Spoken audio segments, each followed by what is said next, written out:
Hi guys, কি খবৰ আপোনালোকৰ খবৰ নিশ্চয় ভালে, মোৰো ভালে। গধূলি সময়ত কি খাওঁ কি নাখাওঁ, মানে দুপৰীয়া সময়ত, গধূলি নহয়, দুপৰীয়া সময়ত কি খাওঁ কি নাখাওঁ লাগিলে, সেইকাৰণে চুজি এপেকেট আনি থোৱা আছিলে। তাকে ভাবিলোঁ চুজিকে বনাই খাওঁ। বেটাও শুই উঠিলে, বেটাৰো ইটো খাওঁ সিটো খাওঁ লাগে, সেইকাৰণে বোলো মই চুজিকে বনাওঁ। তাকে চুজি কেনেদৰে মই বনাওঁ তাকে আপোনালোককো অলপ দেখাওঁ বুলি ল'লোঁ। এই কেৰাহীতে ঘি দি ধুনীয়াকৈ মই চুজিখিনি ৰঙচুৱা হোৱাকৈ ভাজি ল'ম।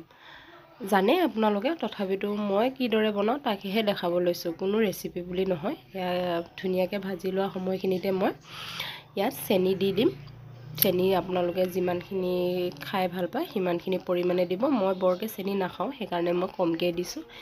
চেনিখিনি দি লৈ মুঠতে ৰঙচুৱা হোৱালৈকে মই ভাজি থাকিম ধুনীয়াকৈ।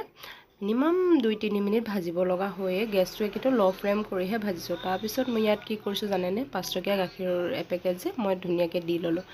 গাখীৰ পেকেট দি লৈও মুঠতে 1 মিনিটমান মই ল' ফ্লেমত ধুনীয়াকৈ মই ভাজি লৈছোঁ।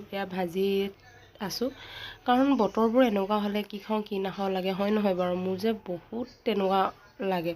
সেইকাৰণে মই বোলো চুজি আনি থোৱা আছিলে যে, সেইকাৰণে বোলো মই চুজিখিনিকে আজি বনাই খাওঁ, তাকে আপোনালোককো দেখালোঁ। কাষতে পানীও গৰম কৰি থৈ দিছোঁ চুজিত দিবলৈ কাৰণে। তেনেকৈ আৰু ভাজি হ'ল। অকণমান মই ঘি দিছিলোঁ, কিন্তু সেইকণ ভিডিঅ' কৰা নহ'ল। আপোনালোকেও পাৰিলে অকণমান দি দিব। এতিয়া পানী দি ল'লোঁ।